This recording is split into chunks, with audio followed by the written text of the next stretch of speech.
Movie start होती है और फर्स्ट स्टोरी में हम एक लड़के को देखते हैं जो कि लैब में काम करता है। यहीं पर इसके साथ काम करने वाले कुछ वर्कर्स फॉरेन ट्रिप का प्लान कर रहे होते हैं। तभी ये सुनकर कहता है कि वो भी इन लोगों के साथ जाएगा, लेकिन वो उसको ले जाने से अपने साथ मना कर देते हैं और कहते हैं कि तुम्हारे पेरेंट्स फॉरेन जाने से पहले हमें एक पेपर दे गए थे जिसे हम देना तुम्हें भूल गए थे। और अब उस पेपर में उस लड़के की माँ ने उसको घर के काम करने की लिस्ट बताई थी कि उसने उनकी गैर मौजूदगी में क्या क्या काम करना है, जिसमें सबसे पहले उसे गीले और सूखे कूड़े को अलग करने के लिए कहा था। और अब जब वो घर जाता है तो सारा घर बिखरा हुआ था। तभी वो वहाँ पर चीजों को अलग करने लगता है और गंदी चीजों को बाहर डस्टबिन में डाल कर आता है। अब वो कूड़ा डालकर घर वापस आता है और अपने फोन को देखता है। उसके फोन में उसके फ्रेंड ने एक वॉइस मेल को छोड़ा था, उसमें वो उसे डिनर के लिए इनवाइट करती है। ये सुनकर वो डाइनिंग पर रखे बर्तन खोलकर देखता है, उनमें से खराब खाने की बहुत गंदी स्मेल आती है।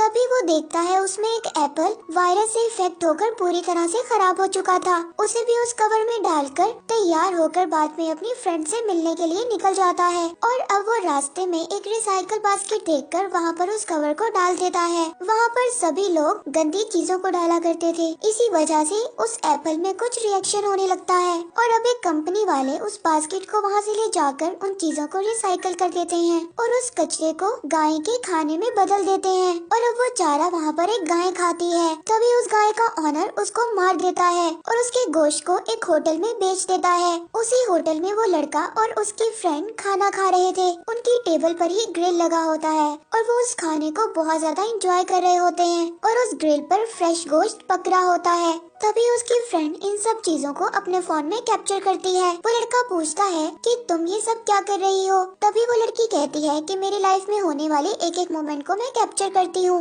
और यही मेरी हॉबी है। और जब ये खाना खा रहे होते हैं तभी वहाँ पर एक सर्वेंट आकर उनको गाय का लीवर पेश करता है। यही इस होटल की स्पेशलिटी है। ये कहकर वो लड़का उस लीवर को खा जाता है। तभी उसके मुँह में कुछ अटक जाता है। निकालने पर पता चलता है कि ये एक एप्पल का छिलका था। और अब वो ये सोचता है कि ये कैसे गाय के लिवर में आ गया और फिर से वो खाना खाना स्टार्ट कर देता है। और फिर वो एक पार्क में बैठकर बातें करते हैं। तभी वो लड़का अपनी फ्रेंड से पूछता है कि तुम मुझे क्यों पसंद करती हो। और उसकी फ्रेंड उसको जवाब देती है कि तुम बहुत मासूम हो, इसीलिए मैं तुम्हें पसंद करती हूँ। तभी उस लड़के की शक्ल में कुछ बदलाव नजर आता है और लड़की उससे पूछती है कि ये तुम्हें क्या हुआ है। तभी दो लोग पार्क में खड़े उनकी तरफ बॉल को फेंकते हैं। तभी वो लड़का गुस्से में खड़ा होता है, लेकिन उसकी फ्रेंड उसको रोक लेती है कि हमें इन लोगों के पास नहीं जाना चाहिए और कहती है कि हम यहाँ से चलते हैं। लेकिन वो लड़का अपनी फ्रेंड की बात को नहीं मानता और उन दोनों लड़कों के साथ झगड़ने के लिए चला जाता है। और अब वो दोनों लड़के उसको बहुत जोर से मारते हैं, उसको गले से उठाकर नीचे फेंक देते हैं। वहीं पर उस लड़के को वॉमिट होती है और गाय का लीवर उसके मुंह से बाहर आ जाता है। तभी उसकी फ्रेंड उसको बचाने के लिए किसी को कॉल करती है और मदद मांगती है। अब उस लड़के की बॉडी में कुछ अजीब सी चेंजिंग हो रही थी और अब वो लड़का उन दोनों लड़कों को बहुत जोर से मारने लगता है। और अब उसकी फ्रेंड ये सोचती है कि क्या ये ऐसे भी कर सकता है। और अब उसकी फ्रेंड को बहुत ज्यादा हैरानी हो रही थी उसको ऐसे देखते हुए और वो उसकी यहाँ पर तस्वीरें बनाती है और फिर वो वहाँ से भाग जाती है। अब ये लड़का अपने फ्रेंड को फोन करता है और इन सब चीजों के बारे में बताता है और उसका फ्रेंड उसको बार में आने का कहता है और यहीं पर सारी प्रॉब्लम्स को डिस्कस करने का कहता है। वो भी वहाँ पर जाने के लिए निकल जाता है। और अब इस पार्क से निकलने के बाद जिन दो लोगों को मारा था वो अजीब तरह से दूसरे लोगों के पास जाने लगते हैं। और अब वो लड़का लड़की सोचते हैं कि ये हम दोनों की तरफ क्यों आ रहे हैं। उनके पास आते ही ये दोनों ज़ॉम्बीज़ बनकर उन कपल को काटने लगते हैं।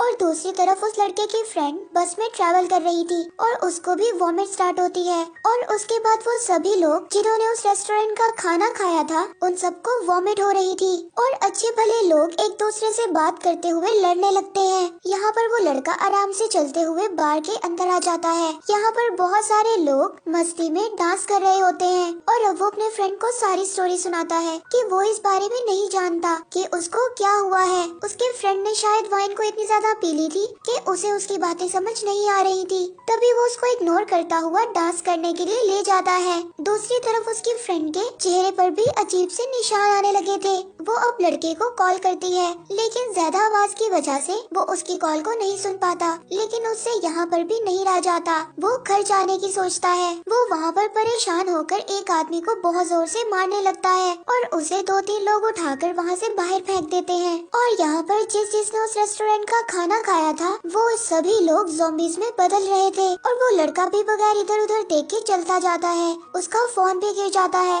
लेकिन वो इसको भी नोट नहीं करता और चलता जाता है। और तभी ये न्यूज टीवी में भी आ जाती है और टीवी में ब्रेकिंग न्यूज थी कि क्यों सब लोग एक ही रात में ज़ॉम्बीज़ में बदलते जा रहे हैं। और वो लड़का अब अपने घर आ जाता है और टीवी में न्यूज को सुनता है कि इस वायरस के बारे में अभी भी किसी को कुछ नहीं पता। वैक्सीन को ढूंढने से ही हम इस वायरस से बच पाएंगे। और अब वो टीवी देखते हुए बाकी चीजों को भी तोड़ने लगता है और घर के बाहर उसके पेरेंट्स और उसकी बहन आ जाती हैं और घर की डोर बेल को बजा रही होती है। लेकिन वो लड़का दरवाजा नहीं खोल रहा था। अब उनको कुछ समझ नहीं आता। वो अपने पास रखी हुई की से डोर को खोल लेते हैं और अंदर आते हैं। अंदर घर सारा अंधेरे में था, चीजें यहाँ वहाँ बिखरी होती हैं। और अब ये सभी चीजें देखकर उसकी माँ चिल्लाती है कि मैंने तुम्हें सब कुछ एक पेपर पर लिख कर दिया था, फिर भी तुमने इस घर को कूड़ेदान में बदल दिया। और अब वो लड़का आहिस्ता से चलकर इनकी तरफ आता है। तभी ये तीनों सोचते हैं कि इसको क्या हुआ है, तो वो उनकी तरफ आकर अपने फादर को ही बाइट कर लेता है और फिर अपनी छोटी बहन को भी मार देता है। और ये सब देखकर उसकी माँ अपने आप को रेस्ट रूम में बंद कर लेती है। वो तेजी से दरवाजे को मारता है, लेकिन उसकी माँ दरवाजे को पकड़कर बैठी होती है। तभी वो बाहर के दरवाजे को खुला देखकर उसकी तरफ चला जाता है। और अब उस सिटी में सब लोग वायरस का शिकार हो गए थे और बाकी जो लोग बचे होते हैं वो एक बिल्डिंग पर चढ़कर अपने आप को गवर्नमेंट से बचाने की अपील करते हैं। और बाकी लोग सोचते हैं कि यही सही टाइम है और वो यहाँ वहाँ से चीजें उठा रहे होते हैं। गवर्नमेंट सब कुछ ट्राई करती है,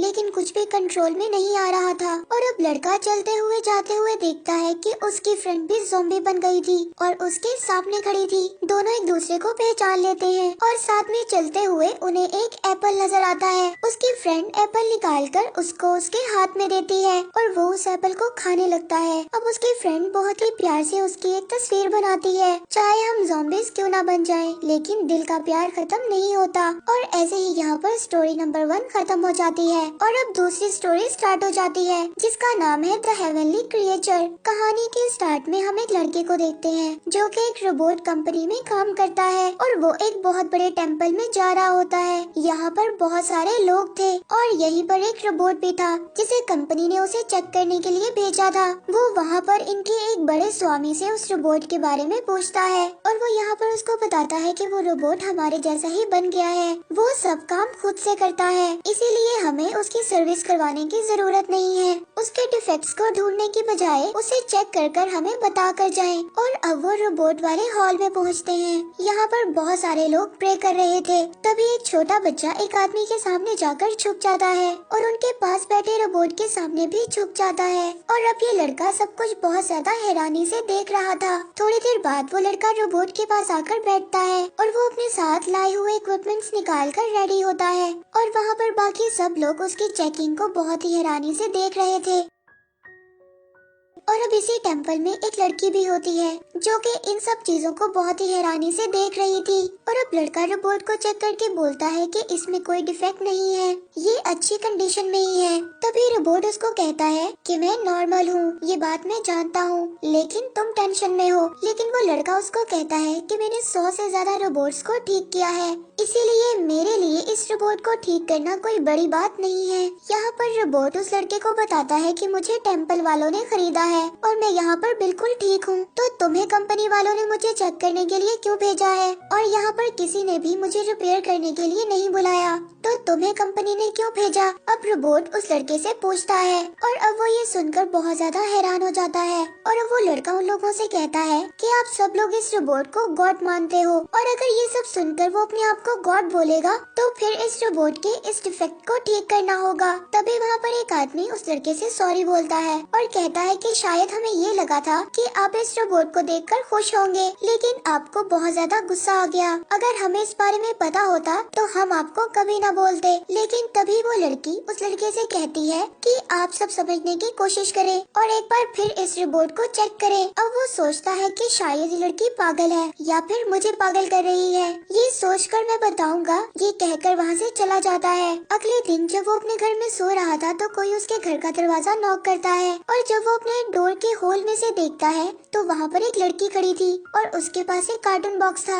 अब लड़की उससे पूछती है कि तुम रोबोट्स को रिपेयर करते हो और कहती है कि मेरे पपी को कुछ प्रॉब्लम है, इसको ठीक कर दो। लेकिन ये लड़का कहता है कि ऐसे टॉय रोबोट्स को रिपेयर करने वाले और भी बहुत से हैं। मैं स्पेशल किस्म के रोबोट्स को रिपेयर करता हूँ। और वो इस लड़के से कहती है कि अब रात हो गई है और कोई भी शॉप नहीं खुली, मैं इस पपी के बगैर इतनी देर नहीं रह सकती, इसीलिए इसको फौरन ठीक कर दो। ये कहकर वो रोने लगती है। ये देखकर वो लड़का पपी को अंदर ले जाकर उसमें एक चिप को डालकर बाहर लाता है और अब वो लड़की बैठी हुई स्मोकिंग कर रही थी और अब वो उसको कहता है कि मैंने इसमें एक चिप को फिक्स कर दिया है और सुबह तुम किसी अच्छी शॉप वाले को इसको दिखा देना। और फिर वो लड़की उस पपी को लेकर बहुत ही लापरवाही से वहाँ से चली जाती है। अब वो लड़का उस लड़की को अपनी विंडो से देख रहा था। वो लड़की उस पपी को अपार्टमेंट के एक डस्टबिन में फेंक कर वहाँ से चली जाती है। अब वो लड़का टीवी देख रहा था, तभी उसको एक फोन कॉल आती है जो कि उसकी कंपनी से थी। अब उसकी कंपनी वाले उस रोबोट के बारे में पूछते हैं जो कि उसने टेम्पल में चेक किया था। तभी वो लड़का उनको कहता है कि उस रोबोट को चेक करने के बाद में अभी तक कोई डिसीजन तक नहीं पहुंचा।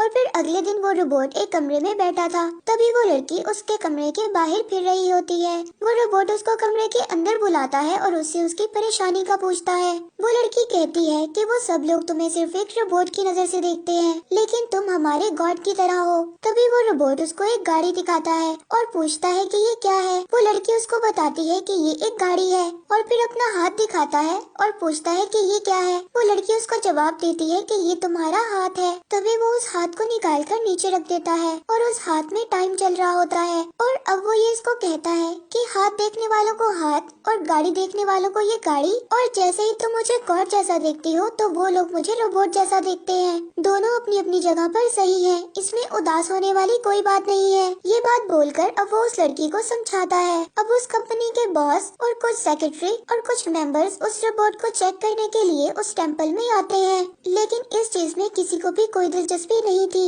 अब वो उस कंपनी का ऑनर उन सबको कहता है कि हम अपने काम करने की बजाय अपने से ज्यादा रोबोट्स पर ट्रस्ट करते हैं, इसीलिए रोबोट्स को लोग गलत कामों के लिए इस्तेमाल करते हैं। अब ये रोबोट बहुत ही ज्यादा पुराना मॉडल है, इसीलिए इंसानों के साथ रहकर इंसानों की तरह सोचता है और ये रोबोट इंसानों पर ही हावी होता जा रहा है। इसीलिए हम इन पुराने मॉडल रोबोट्स को डिसमेंटल कर रहे हैं। वहाँ के सभी लोग बहुत ज्यादा इनसे आर्ग्यू करते हैं और अब उस कंपनी का ऑनर कहता है कि आप लोगों ने पैसों से जरूर इस रोबोट को खरीदा है, लेकिन बनाया इसे हमारी कंपनी ने है और बनाने वाले को ही मिटाने का हक होता है। अब वो लड़का उस रोबोट के सामने आकर खड़ा हो जाता है और अपने कंपनी के मेंबर से कहता है कि इस रोबोट को डिसमेंटल मत करें, लेकिन वो लोग उसको मारकर धक्का दे देते हैं। लेकिन रोबोट दोनों मारने वाले गार्ड्स को मार देता है। फिर रोबोट उन सबसे बात करता है। अब रोबोट इन सबसे कहता है कि मैं इन सबको मारकर यहाँ से भगा सकता हूँ, कि इंसान अपने सामने जैसे ही जिन चीजों को देखते हैं वैसे ही सीखते हैं और रोबोट्स भी ऐसे ही हैं। अगर आप अच्छे हो तो कोई भी हम बुरे काम को नहीं सीख सकते, गलत सोच आप ही से शुरू होती है। अगर डिसमेंटल ही करना है तो सबसे पहले इंसानों को डिसमेंटल करना होगा और मुझे इतना ज्यादा जीना जरूरी नहीं है। और अब वो उनके गॉड के स्टैचू के सामने बैठकर अपने आप को टर्मिनेट कर देता है और अब वो लड़का उसके पास जाकर चेक करता है तो उसकी सभी लाइट्स ऑफ होती हैं। उसने खुद ही अपनी कहानी को खत्म कर लिया था। वो ये बात समझ जाता है। ये देखकर वहाँ के सभी लोग बहुत ज्यादा उदास हो जाते हैं। इसके बाद वो घर आता है और उसी डस्टबिन से उस पपी को निकालता है जो उस लड़की ने फेंक दिया था। अब उसके हाथ में लगे एक बड़े चिप को कट करके और वो उस पपी में लगा देता है और शायद ये भी रोबोट ही था, इंसानों की तरह लेटेस्ट दिखने वाला नया रोबोट। और उसने अब उस रोबोट से एक बात सीखी थी कि वो भी ऐसे ही लोगों की जान बचाएगा। और यहाँ पर थर्ड स्टोरी स्टार्ट होती है। है जिसका नाम है हैप्पी बर्थडे। इस कहानी में एक छोटी बच्ची को दिखाया गया है जो कि कुछ कंप्यूटर में ढूंढ रही होती है। तभी उसके फादर 8 बॉल पूल गेम में 8 नंबर की बॉल को ढूंढते हुए उसके पास आते हैं। उनकी आवाज सुनकर वो उस टूटी हुई बॉल को बाहर फेंक देती है और अब वो अपने फादर के ढूंढने से पहले कंप्यूटर पर ऑर्डर कर उस बॉल को मंगवाना चाहती थी। इसके बाद वो 8 नंबर की बॉल उस होल में जाकर गिर जाती है और वहाँ पर कुछ ब्लैक कलर का कनेक्ट होता है। इसके बाद न्यूज में दिखाया जाता है कि एक पोल का प्लेनेट से टकराने वाला है, जिसके बाद ये दुनिया तबाह हो जाएगी, जिसकी वजह से ये लोग सिर्फ 12 घंटे तक ही जिंदा रह सकते हैं। उस बच्चे के मॉम, डैड और मामा कुछ सामान लेकर एक सुरंग में छुप जाते हैं और उसमें टीवी कनेक्शन लगाकर न्यूज को देखते रहते हैं। उस सुरंग में वो अपनी जरूरत के कुछ पौधे भी संभाल कर रखते हैं जिनको वो दुनिया खत्म होने के बाद दोबारा से उगा सकें। उस जगह पर पावर कनेक्शन नहीं थी, इसलिए वो एक साइकिल चलाकर पावर कनेक्शन पैदा करते हैं और टीवी न्यूज पर टाइमर चल रहा था। अब ये देखकर वो छोटी बच्ची चैनल को बदल देती है। वो चैनल्स को बदलती रहती है और बोर हो रही थी। दूसरी तरफ उसके पेरेंट्स 8 बॉल पूल गेम को खेल रहे थे और अब वो छोटी बच्ची जोर जोर से रोने लगती है और वो तीनों उससे पूछते हैं कि क्या हुआ। वो बच्ची उन तीनों को बताती है जो टीवी में दिखाया जा रहा है वो 8 नंबर बॉल की तरह है और शायद जिसका उसने ऑर्डर प्लेस किया था। ये सुनकर सब उसको अजीब तरह से देखते हैं। इसके बाद वो जाकर अपने कंप्यूटर को चेक करती है और अब वो कहती है वो पोल का जो प्लेनेट से टकराने वाला है उसको मैंने ही ऑर्डर किया था। लेकिन सभी कहते हैं कि तुम बहुत डरी हुई हो, इसलिए ऐसी बातें कर रही हो। हम चारों बहुत ही ज्यादा सेफ हैं, हमें कुछ भी नहीं होगा, तुम डरो मत। लेकिन वो कहती है कि आप लोग मेरी बात का यकीन करें, उस ऑर्डर को प्लेस मैंने ही किया था। अब वो बताती है कि 8 नंबर वाली बॉल मुझसे टूट गई थी और उस बॉल को मैंने फेंक दिया था, जिसके बाद मैंने ऑनलाइन उस ऑर्डर को प्लेस किया था और वो शायद कोई अजीब सी वेबसाइट थी, लेकिन उस पर 8 नंबर वाली बॉल आ रही थी और मैंने उस पर अपनी डेट ऑफ बर्थ को मेंशन कर उस ऑर्डर को प्लेस कर दिया था। वो शायद कोई एलियन की वेबसाइट है जो उस बॉल को अब भेज रहे हैं, लेकिन वो लोग उसकी बात का यकीन नहीं करते। इसके थोड़ी देर बाद वो दोबारा से टीवी देखते हैं जिसमें बताया जा रहा था कि दुनिया थोड़ी देर बाद खत्म हो जाएगी। अब वो बच्ची ये सब सुनकर बहुत रोती है और सोचती है कि शायद ये सब कुछ मेरी वजह से हो रहा है। उसको सब लोग चुप करवा रहे थे। फिर वो थोड़ी देर बाद बाहर जाकर बैठ जाती है और टाइम आहिस्ता आहिस्ता खत्म हो रहा था। तभी उसके मामा कंप्यूटर पर चेक करते हैं और उसके पेरेंट्स को बताते हैं कि वो सच बोल रही है। ऐसे ही शायद कोई एक वेबसाइट है जिसमें उसने ऑर्डर को प्लेस किया था। पहले ब्लैक बॉल इंटरनेट से कनेक्ट हुई थी और ऐसा शायद नासा ने कहा था और यही इन सब की वजह है। और अब वो बॉल प्लेनेट की तरफ आने वाली थी और वो बच्ची अंदर आकर फौरन कहती है कि अगर मैंने अपने ऑर्डर को कैंसिल कर दिया तो सभी लोगों की जान बच जाएगी। तभी करंट कट हो जाता है। उसके पेरेंट्स करंट के लिए साइकिल को दोबारा से चलाते हैं और जब कंप्यूटर ऑन होता है तो साथ ही वो उस वेबसाइट को ढूंढने लग जाते हैं और बॉल को दुनिया से टकराने में सिर्फ 7 मिनट बाकी थे। वो और उसके फादर उस वेबसाइट को बहुत मुश्किल से ढूंढते हैं और उसको वहाँ पर स्टॉप कर देते हैं। पोल का एक जगह पर आकर रुक जाता है। फिर यस या नो के बटन को क्लिक करना होता है, पर उसकी मॉम साइकिल चलाकर बहुत ज्यादा टायर्ड हो गई थी, इसलिए वो नीचे गिर जाती हैं, जिससे पावर कम होने लगती है और अब वो जल्दबाजी में एक गलत बटन को दबा देती है। 7 मिनट का काउंटडाउन कम होकर 2 मिनट का हो जाता है और अब कुछ नहीं हो सकता। सब उसको बर्थडे विश करते हैं और बॉल प्लेनेट से टकरा जाती है। इसके बाद हमें 10 साल बाद दिखाया जाता है। उस सुरंग में सभी सो रहे होते हैं और वहाँ पर जो पौधे थे वो बड़े हो जाते हैं और उन पर फल लग जाते हैं और वो छोटी बच्ची बड़ी हो जाती है और जब वो सोकर उठती है तो वहाँ पर अर्थक्वेक आता है। सब लोग डर जाते हैं और दरवाजा टूट जाता है। दरवाजा टूटने की वजह से यहाँ पर सूरज की किरणें नजर आने लगती हैं और अब वो आहिस्ता आहिस्ता स्टेप्स चढ़कर बाहर आती है। वहाँ पर उसको एक एलियन दिखाई देता है। उसके हाथ में उसकी डेट ऑफ बर्थ होती है जिसे वो टच करती है और वो वहीं पर गायब हो जाता है। ये एलियन शायद इसको बर्थडे विश करने आया था। इसके जाने के बाद वो ये नोटिस करती है कि 10 साल बाद उसने दुनिया को देखा है और इसके बाद सभी बाहर आ जाते हैं और 10 साल बाद चारों इस दुनिया में चल रहे होते हैं और हैप्पी बर्थडे बोलकर चाहे कुछ भी हो जाए हम एक दूसरे को छोड़कर नहीं जाएंगे। यहीं पर स्टोरी एंड हो जाती है।